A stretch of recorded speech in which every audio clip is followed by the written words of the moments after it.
Eduardo Arroyo Mel, Madrid, 1937.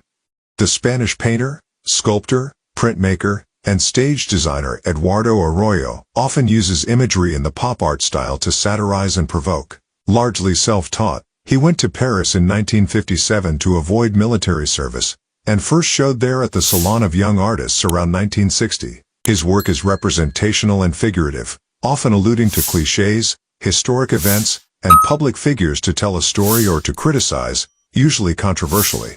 A retrospective of his work was held in Paris in 1982, and in the same year he was presented with the National Award for Fine Arts by his native Spain. The following year, France made him a Knight of the Arts and Literature. Blue Rider on the Cane Beard, typically colorful and ironic, this work is characterized by flattened perspective and a lack of spatial depth. 1987, Oil on Canvas, 220 by 186 cm, Musée Conteny, Marseille, France. Closer look.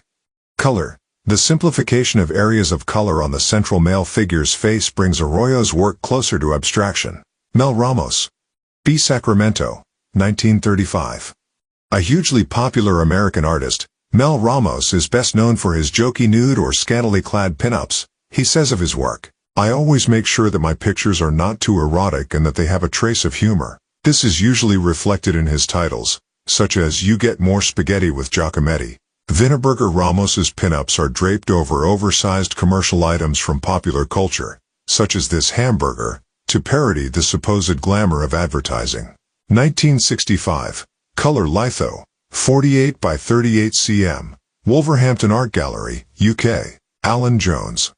Southampton, 1937. An English painter, sculptor, and printmaker, Alan Jones is a leading figure in pop art. He received the Prix des Jeunes Artistes, the Young Artist Prize, at the 1963 Paris Biennale, and moved to New York the following year. Jones is best known for his controversial portrayals of women, based on the fetish magazines of the 1940s and 50s, including his sculptures in which female figures double as pieces of furniture. A man-woman inspired by German philosopher Friedrich Nietzsche, Jones made a series of paintings showing fused couples as metaphors for creativity, a perfect marriage between masculine and feminine sides. 1963. Oil on Canvas, 215 by 189 cm. Tate, London, UK. Sigmar Polke. Beals, Germany, 1941.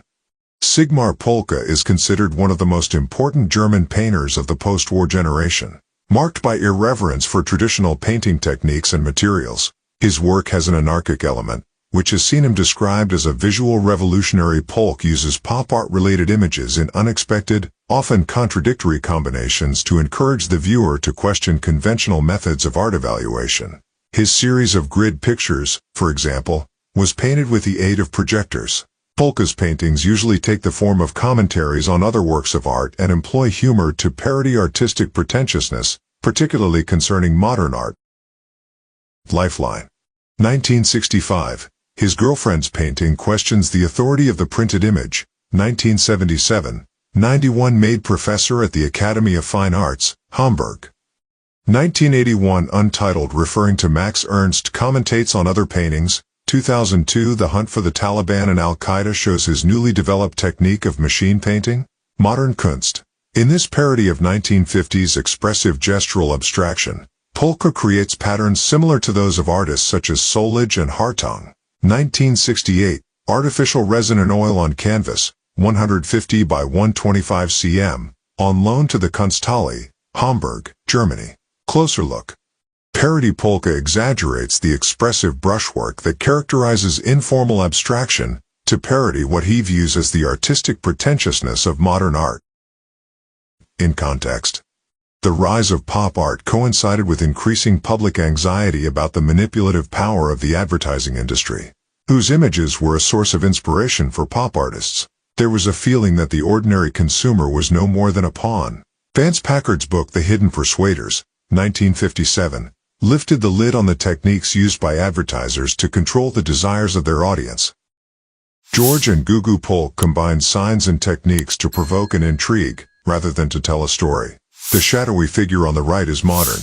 Those on the left are clowns, probably from the Commedia dell'arte, evoking a contrasting historical era. 1968, acrylic on fabric, 60 by 220 cm, on loan to the Kunsthalle, Hamburg, Germany.